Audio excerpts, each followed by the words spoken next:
Та бүгдээрээ сайн байцгаана уу? Өдрийн мэнд хүргэе. Сайхан тасгаардагдж байна уу? За энэ хөл хориг одоо бошуухан зогсоо босоо гэж би өвдөө бодож байна. За тэгээд 7 хоногор ч юм уу сунгаж магадгүй гэдэг ийм яриа гараад байна. Энийг одоо монголчууд минь одоо бас эсэргүүцээрээ бүгдээрээ хэлж ярьжлаа ахгүй бол ингээд сайхан яваа байгаас юм шиг хөл хорой одоо ингээд сар хийчихэд нэмээд их магадгүй шүү. За ингээд гол сэдв маань бас вакцины талаар ард иргэнтэй мэдээлэл өгье гэж бодож байна. За мэдээж одоо би гадаадд гацсан монголчууд, дотооддоо гацсан монголчуудынхаа талаар байнга санаа бодлоо хэлнэ. Хариуцлага тооцохгүй байгаад байнга санаа бодлоо хэлнэ. Монголчууд хохирж байгаа, ажилтгүй болж байгаа, орлогогүй болж байгаа байнга санаа бодлоо хэлнэ. За мөн одоо нөхөн олгор авах гэж бас байнга санаа бодлоо хэлж байх болно. За ингээд 240 хүн болчлоо. Бүгд энэ өдрийн мэнд хүргэе. Маш их салхитай байна. Салхитай байгаа болохоор би бас зүүн тишээ хараад энэ хойноосоо урагшаа ерөнхийдөө салхи байна. Тэгээд хүйтэн байгаа. Тэгээд авартай болохоос нулимс гарч ийн шүү.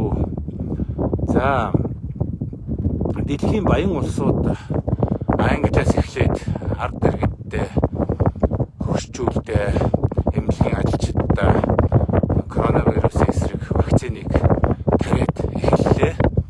За бодлого одоо эх 7 хоногоос Америк вакцина тавьж эхэлнэ. Оросын албаны улс вакцина тавиад эхэлсэн байгаа. За ингээд баячууд нь хамгийн түрүүж авнаа. Энэ бол одоо капиталист ертөнцийн хууль аа. Баян улсууд нь эхэлж авна ойлгомжтой. За баян улсууд нь бол ер нь ихний 30 л байдэн шүү дээ. За тэгээ үлдсэн улсууд нь бол одоо 170 дэлхийн улс бол тэгээ бүгдээрээ бол одоо ядуу улсын тоонд орно. Тэд нар бол хизээч тэр ядуугаас гарах ёсгүй юм байгаа юм шүү. Энэ капитализмын хууль өөрөө тийм юм шүү. Би байнга хэлж байгаа шүү. Баян хүн баянаараа байх ёстой, баян улс баянаараа байх ёстой. Ядуу хүн баян болж болохгүй, ядуу улс баян болж болохгүй. Ингээд дээр нь гараад бүх юмыг хаагаад бүх юмыг аваад бүх зах зээлийн эзлээд бүх лиценз зөвшөөрлийг аваад ингээд дээр нь хэдэн хүмүүс баяжаад доороос хэнийг ч гаргахгүй зах зээлийг эзэлж дэлхийн зах зээлийг нэг 30 улс эзэлнэ. Улс улсынхаа зах зээлийг нэг 30 гэр бүл эзэлдэг гэдэг шиг ингэж эзлэхийг хөрөнгөтний ертөнц капитализм буюу ардчил гэж бас нэрлэж болно. Тэ. Ардчил гэдэг чинь хэн дуртай нь, хэн чаддаг нь, хэн залтай нь, хэн аргатай нь төрүүлж баян болоо гэсэн үг. Баян болж гарч ирээд тэгээд сайхан дараа суучаа гэсэн ийм л утгатай юм шүү дээ. Ардчил чөлөө зах зээл гэдэг бол нэг мөнгөний хоёр тал шүү. За ингээд Монгол улс вакцингүй яана. Тэгэхээр бид бол вакцина эртхэн авъя гэж бодвол Оросоос авах хэрэгтэй байх тий. Тэгэхээр би бол вакциныг та бүхэндээ бас энгийнээр тайлбарлаж хэлье л дээ. Вакцин бол тийм хор нөлөөтэй эд бол ерөөсөө биш. Вакцин гэдэг юм гарч ирснээс одоо дэлхийн хүн ам өссөн. Ер нь дэлхийд тэр хамгийн хор хөнөөлтөй байсан одоо өвчин одоо устж алга болсон шүү. Вакцины гол одоо ач холбогдол юу гэхээр ерөөсөө хүний биед тухайн одоо вирусын одоо эсрэг одоо тэр антибоди буюу одоо эсрэг биетийг бэлтгэх хүний одоо биеийн одоо хамгаалалтын Т-цел энтер гэдэг Т одоо С энтрийг одоо энд төгжүүлж тухайн одоо вирус орж ирэхэд хүний бие одоо бэлтгэлтэй болгох энэ процессыг л хэлдэг шүү дээ.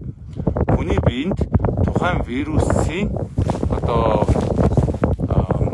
эсрэг одоо тухайн вирусын одоо ямар нэгэн идэвхгүй зүйлсэн зүйлийг аль эсвэл бол одоо тэр тухайн биетийн одоо тухайн вирусын РНС одоо РНА буюу рибонуклеин хүчлийн одоо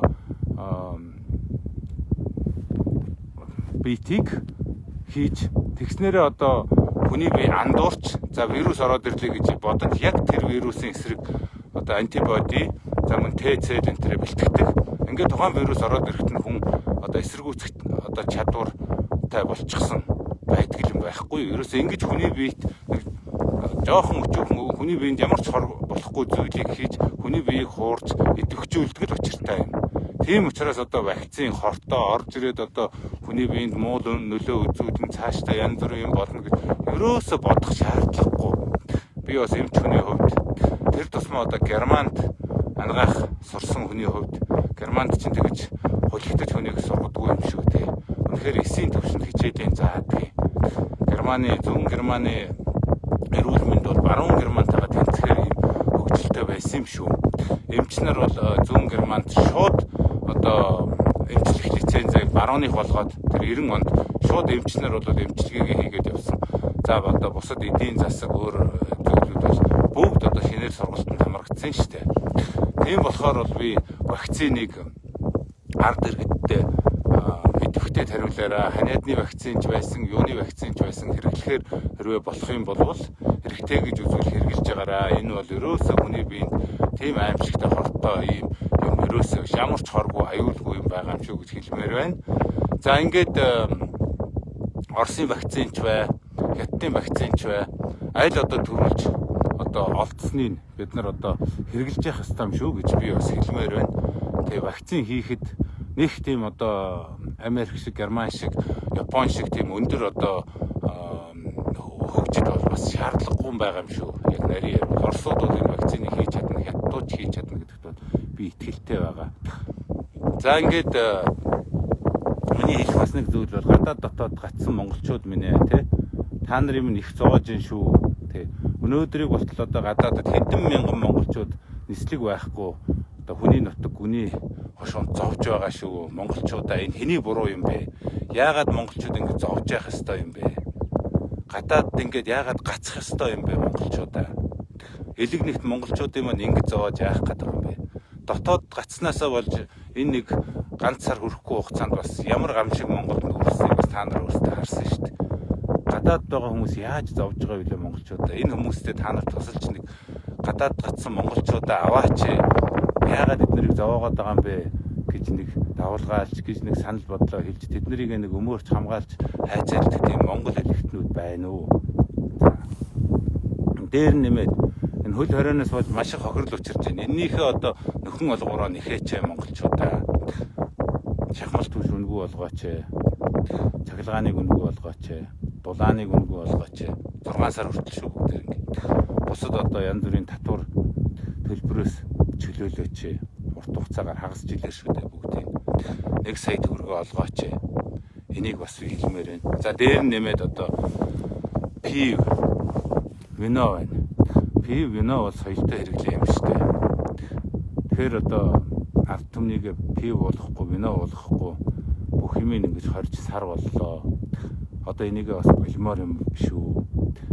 Бага зэргийн пив, бага зэргийн вино соёлтой хэрэглээ гэдэг бол биеинд харин эерэг сайн нөлөөтэй гэж дэлхийн ертөнцид даяар баталсан юм шүү дээ. Тэ.